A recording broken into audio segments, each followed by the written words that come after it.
Hello दोस्तों, आप सभी लोगों का स्वागत है हमारे यूट्यूब चैनल युवा विद्यार्थी संघ नंबर 1 पर।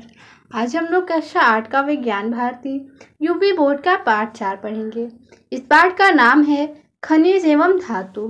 इस वीडियो में इसके प्रश्न उत्तर को देखेंगे।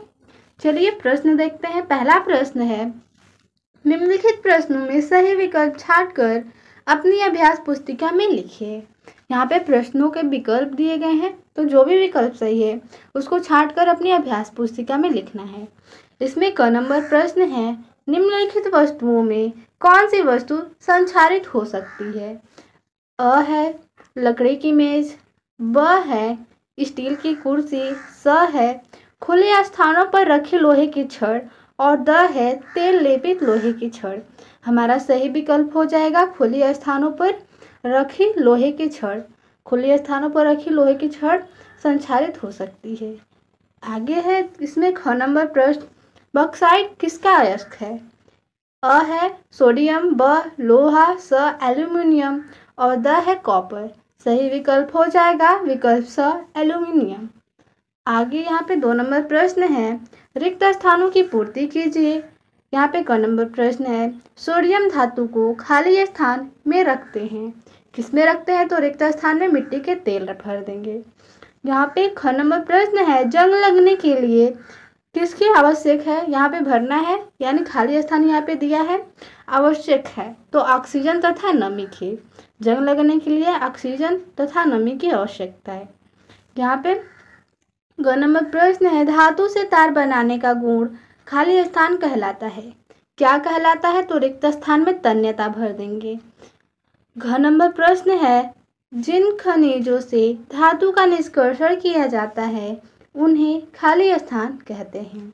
तो जिन खनिजों से धातु का निष्कर्षण किया जाता है उन्हें अयस्क कहते हैं। रिक्त स्थान में अयस्क भर देंगे। 3 नंबर प्रश्न है, निम्नलिखित कथनों में सही कथन पर सही तथा गलत कथन पर गलत का चिन्ह लगाइए। यहाँ पे कथन दिए गए हैं, जो भी गलत है उसके सामने गलत और सही कथन के आगे सही का निशान लगाना है। यहाँ पे क नंबर है, हीरा कार्बन का रूप है। यह कथन हम लोग का सही है, तो इसके आगे सही का निशान लगा देंगे। ख नंबर है, हेमेटाइट एल्यूमिनियम का अयस्क है। ये गलत है। ग नंबर है, धातु ऑक्सीजन से अभिक्रिया करके धातु ऑक्साइड बनाते हैं। ये कथन हम लोग का सही है। घ नंबर है, क्वार्ट्ज धात्विक खनिज है। ये गलत है। यहाँ पे ग नंबर है, संगमरमर चूने के पत्थर से बनता है, तो ये कथन हम लोग का सही है। 4 नंबर प्रश्न है, स्तंभ क के शब्दों को स्तंभ ख के शब्दों से सही मिलान कीजिए। यहाँ पे स्तंभ क दिया है, ख दिया है, तो स्तंभ क के शब्दों का ख से मिलान करना है। जैसे स्तंभ क में दिया है बक्साइट, गैलेना, हेमेटाइट, पाइरोलुसाइट, यहाँ पे है आयरन, लेड, एल्यूमिनियम और मैग्नीज। यहाँ पे हम लोग इसका उत्तर देखेंगे सही मिलान। यहाँ पे बक्साइट का मिलान कर देंगे एल्यूमिनियम।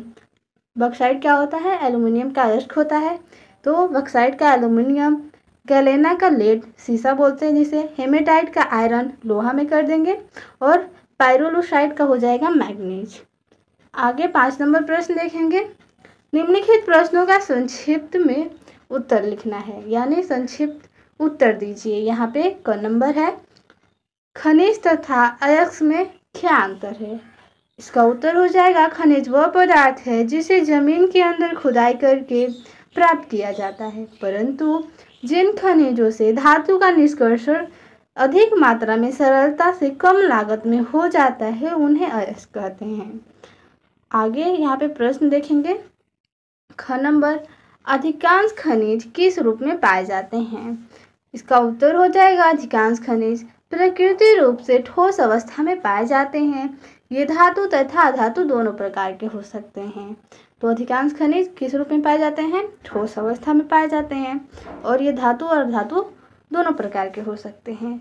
ग नंबर यहाँ पे प्रश्न है, धातुओं की आघातवर्धनीयता तथा तन्यता के गुण का क्या अर्थ है? यहाँ पे हम लोग इसका उत्तर देखेंगे। आघातवर्धनीयता किसे कहते हैं? तो धातुओं को पीटकर चादरों के रूप में परिवर्तित करने के गुण को आघातवर्धनीयता कहते हैं। और तन्यता धातुओं को खींचकर तार के रूप में परिवर्तित करने के गुण को तन्यता कहते हैं। तो जब धातुओं को पीटकर चादर के रूप में बदला जाए तो वो गुण आघातवर्धनीयता होता है, और जब उसे खींचकर तार के रूप में पतला परिवर्तित किया जाए तो वो होता है तन्यता। घ नंबर प्रश्न है, धातुओं का संक्षारण क्या है? इसका उत्तर हो जाएगा, जब धातुएं वायु, नमी या अन्य रसायनों के संपर्क में आती हैं तब धातु की सतह पर उसका यौगिक बनकर धातु की एक एक परत के रूप में उतरने से धातु का नष्ट होना संक्षारण कहलाता है। जैसे लोहे के संक्षारण को जंग लगना कहते हैं। जब लोहे को हम किसी नम जगह पर रख देते हैं तो लोहे पर एक भूरे रंग की परत आयरन ऑक्साइड बनने के कारण होती है, जिससे धातु धीरे धीरे ऑक्साइड में परिवर्तित होकर नष्ट हो जाता है। यानी हम जब लोहा को किसी नम जगह पर रखते हैं तो उस पर क्या होता है, भूरे भूरे रंग की परत चढ़ने लगती है, उसको क्या बोलते हैं, आयरन ऑक्साइड। तो उसके कारण लोहे में जंग लगती है और धातु धीरे धीरे ऑक्साइड में परिवर्तित हो जाता है और फिर नष्ट हो जाता है। यहाँ पे अगला नंबर प्रश्न है, मुक्त अवस्था में पाए जाने वाले किन्हीं दो धातुओं के नाम लिखिए। इसका उत्तर हो जाएगा सोना और चांदी। सोना और चांदी ऐसे धातुएं हैं जो मुक्त अवस्था में पाई जाती हैं। यहाँ पे 4 नंबर प्रश्न है, मिश्र धातु क्या होती हैं? इसका उत्तर हो जाएगा, दो या दो से अधिक धातुओं के समांगी मिश्रण को मिश्र धातु कहते हैं। यह धातुओं को उनकी पिघली हुई अवस्था में मिलाने पर बनती है, जैसे पीतल, कांसा, शोल्डर और स्टेनलेस स्टील। ये क्या होती है, मिश्र धातुएं होती हैं। यहाँ पे जन्म प्रश्न है, किसी एक द्रव धातु का नाम लिखिए। तो पारा एक द्रव धातु है, इसका उत्तर हो जाएगा पारा। 6 नंबर प्रश्न है, निम्नलिखित प्रश्नों का उत्तर दीजिए। क नंबर है, धातुओं की ऑक्सीजन से अभिक्रिया को उदाहरण सहित स्पष्ट कीजिए। यानी धातुएं ऑक्सीजन से अभिक्रिया करती हैं तो उनका उदाहरण सहित उनको स्पष्ट करना है। इसका उत्तर हो जाएगा, धातु ऑक्सीजन के साथ क्रिया करके धातु ऑक्साइड बनाते हैं। यहाँ पे उदाहरण देख लेंगे। यहाँ पे सोडियम का ऑक्सीजन के साथ क्रिया हुआ है तो सोडियम ऑक्साइड बना है। यानी यहाँ पे सोडियम का 4 परमाणु है, यहाँ पे ऑक्सीजन 2 परमाणु है। यहाँ पे अगर हम लोग इसका अभिक्रिया कराएंगे तो 2Na2O बन जाएगा, यानी सोडियम ऑक्साइड। यहाँ पे ख नंबर प्रश्न है, धातु तथा अधातु की जल से क्रिया लिखिए। यानी धातु और अधातु जल से क्रिया करते हैं तो उनकी क्रिया लिखना है। तो यहाँ पे धातु की जल से क्रिया, पहले जल से क्रिया लिखेंगे। सक्रिय धातु जल के साथ क्रिया करके धातु हाइड्रोक्साइड या ऑक्साइड तथा हाइड्रोजन गैस बनाती है। यहाँ पे उदाहरण देखेंगे। सोडियम धातु जल के साथ तीव्र गति से अभिक्रिया करके सोडियम हाइड्रोक्साइड तथा हाइड्रोजन गैस बनाती है। यहाँ पर सोडियम की क्रिया जल से हुई है तो सोडियम हाइड्रोक्साइड बना है और यहाँ पे हाइड्रोजन गैस बना है।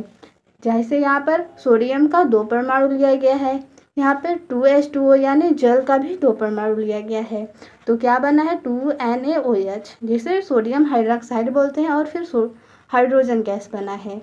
यहाँ पे अधातुओं की जल से क्रिया देखेंगे। अधातु सामान्य ताप पर जल से क्रिया नहीं करती। तो जो अधातुएं होती हैं जल से क्रिया नहीं करती हैं सामान्य ताप पर। अगला प्रश्न है ग नंबर, लोहा, तांबा तथा सोने के अयस्क देश में कहाँ पाए जाते हैं? इसका उत्तर देखेंगे। लोहे का अयस्क बिहार, उड़ीसा, मध्य प्रदेश, तमिलनाडु, कर्नाटक, छत्तीसगढ़ में पाए जाते हैं। यानी लोहे का अयस्क कहाँ कहाँ पाया जाता है, तो बिहार, उड़ीसा, मध्य प्रदेश, तमिलनाडु, कर्नाटक, छत्तीसगढ़। यहाँ पे तांबा का अयस्क कहाँ कहाँ पाया जाता है, तो आंध्र प्रदेश, बिहार, राजस्थान, मध्य प्रदेश में पाया जाता है। सोने का अयस्क कोलारखान, कर्नाटक में यानी आंध्र प्रदेश में पाए जाते हैं। यहाँ पे घ नंबर प्रश्न है, धातुओं की जल के साथ अभिक्रिया को 2 उदाहरण द्वारा स्पष्ट कीजिए। इसका उत्तर, धातु जल के साथ क्रिया करके धातु हाइड्रोक्साइड या ऑक्साइड तथा हाइड्रोजन गैस बनाते हैं। यहाँ पे उदाहरण पहला, सोडियम धातु जल के साथ तीव्र गति से अभिक्रिया करके सोडियम हाइड्रोक्साइड तथा हाइड्रोजन गैस बनाता है। यहाँ पे हाइड्रोजन का जल से क्रिया हुआ है तो सोडियम हाइड्रोक्साइड बना है और हाइड्रोजन गैस। सोडियम का 2 परमाणु, यहाँ पर जल का 2 परमाणु लिया गया है तो क्या बना है 2NaOH यानी सोडियम हाइड्रोक्साइड और हाइड्रोजन गैस। यहाँ पे दूसरा उदाहरण है मैग्नीशियम भाप या गर्म पानी के साथ क्रिया करके मैग्नीशियम ऑक्साइड तथा हाइड्रोजन गैस बनाते हैं। यहाँ पे मैग्नीशियम की क्रिया गर्म जल के साथ हुआ है तो मैग्नीशियम ऑक्साइड बना है और हाइड्रोजन गैस मुक्त हुआ है। यहाँ पर Mg की क्रिया H2O यानी गर्म जल से किया गया है तो MgO मैग्नीशियम ऑक्साइड बना है और साथ में हाइड्रोजन गैस। अगला नंबर प्रश्न है सोडियम धातु का जल तथा ऑक्सीजन से क्रिया का रासायनिक समीकरण लिखिए। इसका उत्तर हो जाएगा सोडियम धातु के जल के साथ क्रिया। सोडियम धातु जल के साथ तीव्र गति से अभिक्रिया करके सोडियम हाइड्रोक्साइड तथा हाइड्रोजन गैस बनाता है। यहाँ पे सोडियम की क्रिया जल से किया गया है तो 2NaOH यानी सोडियम हाइड्रोक्साइड बना है और साथ में हाइड्रोजन गैस। यहाँ पे सोडियम धातु की ऑक्सीजन के साथ क्रिया लिखेंगे तो सोडियम कमरे के ताप पर ऑक्सीजन से क्रिया करके सोडियम ऑक्साइड बनाता है। यहाँ पर सोडियम की क्रिया ऑक्सीजन के साथ यहाँ पे लिखना था तो ऑक्सीजन के साथ क्रिया करके 2Na2O यानी सोडियम ऑक्साइड बनाता है। 4 नंबर प्रश्न है धातु तथा अधातु में अंतर स्पष्ट कीजिए। यानी धातु और अधातु में क्या अंतर है वो अंतर स्पष्ट करना है। इसका उत्तर धातु तथा अधातु में निम्न अंतर है। यहाँ पे 2 कॉलम बनाएंगे, एक तरफ धातु और दूसरी तरफ अधातु लिखेंगे और यहाँ पे उनके अंतरों को लिखेंगे। पहला, पारे के अतिरिक्त सभी धातुएं साधारण ताप पर ठोस होती हैं और यहाँ पे इसमें हो जाएगा ये साधारण ताप पर ठोस, द्रव तथा गैस तीनों अवस्थाओं में पाई जाती हैं। यानी धातु पारे के अतिरिक्त जो भी धातुएं साधारण ताप पर ठोस में पाई जाती है और अधातुएं तीनों अवस्थाओं में पाई जाती हैं। दूसरा अंतर हो जाएगा धातुएं चमकदार होती हैं और अधातु चमकदार नहीं होती। तीसरा, ये आघात वर्धनीयता तथा तन्य होती हैं। यानी धातुओं को हम लोग पीट कर चादर के रूप में परिवर्तित कर सकते हैं, खींच कर तार के रूप में परिवर्तित कर सकते हैं, लेकिन अधातुएं तन्य नहीं होती और आघात वर्धनीय भी नहीं होती। यहाँ पे 4 नंबर अंतर हो जाएगा ये ऊष्मा तथा विद्युत की सुचालक होती हैं और अधातुएं ऊष्मा तथा विद्युत की कुचालक होती हैं। सुचालक यानी उसमें विद्युत का प्रवाह यानी ऊष्मा का प्रवाह आसानी से हो जाए वो सुचालक होता है और कुचालक जिसमें ऊष्मा का प्रवाह आसानी से न हो वो कुचालक होता है। यहाँ पे 5 हो जाएगा। 5वां अंतर, इनका घनत्व प्रायः अधिक होता है और इसमें हो जाएगा अधातु का घनत्व प्रायः कम होता है। धातु गलनांक तथा क्वथनांक प्रायः अधिक होते हैं। धातु के गलनांक और क्वथनांक होते हैं वो अधिक होते हैं, लेकिन अधातु के गलनांक तथा क्वथनांक प्रायः कम होते हैं। तो ये था धातु तथा अधातु में अंतर। यहाँ पे 6 नंबर प्रश्न है धातु के संक्षारण की रोकथाम के लिए अपनाए जाने वाली विभिन्न विधियों का वर्णन कीजिए। इसका उत्तर हो जाएगा धातु के संक्षारण की रोकथाम की निम्न विधियाँ यहाँ पे है, यानी विभिन्न विधियाँ निम्न है। पहला, पेंट का लेप चढ़ाकर, यानी पेंट का लेप चढ़ाकर धातुओं को संक्षारण से बचाया जा सकता है। तो धातु की वस्तुओं की सतह पर पेंट लगाकर उसे क्षरण से बचाया जा सकता है। इसी कारण लोहे के फर्नीचर, लोहे के पुल, रेल के डिब्बे, बस, ट्रक आदि को पेंट किया जाता है ताकि वे जंग से सुरक्षित रहें।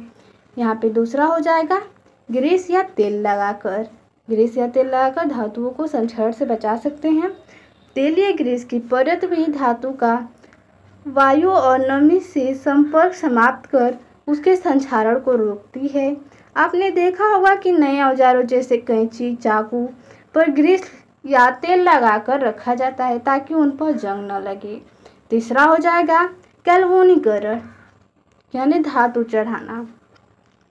लोहा को जंग से बचाने के लिए लोहे की चादर या अन्य पात्रों को पिघले हुए जस्ते में डुबा देते हैं जिसके कारण लोहे पर जस्ते की एक पतली परत जम जाती है। इसे गैल्वेनीकरण कहते हैं। घरों की छतें बनाने के लिए प्रयुक्त लोहे की चादरों, बाल्टियों और ड्रामों को संक्षारण से बचाने के लिए उनका गैल्वेनीकरण किया जाता है। जो नंबर प्रश्न है, तवे के हैंडल में लकड़ी लगी होती है, क्यों? हम लोग देखेंगे जो तवा होता है रोटी बनाने वाला, उस पर हैंडल लगा होता है, क्यों? तो इसका उत्तर हो जाएगा, लकड़ी उसमें की कुचालक होती है, जिससे तवा गर्म होने पर भी हैंडल को पकड़ने पर हाथ नहीं जलता, इसलिए तवे के हैंडल पर लकड़ी लगी होती है। यानी अगर हैंडल ना लगा हो तो तवा गर्म होने पर हैंडल भी गर्म हो जाएगा और हाथ से पकड़ने पर हाथ जल सकता है, इसलिए लकड़ी का हैंडल लगाया जाता है ताकि हैंडल गर्म ना हो और हाथ न जले। इस अभ्यास में इतना ही प्रश्न था। मिलते हैं अगले वीडियो में। धन्यवाद।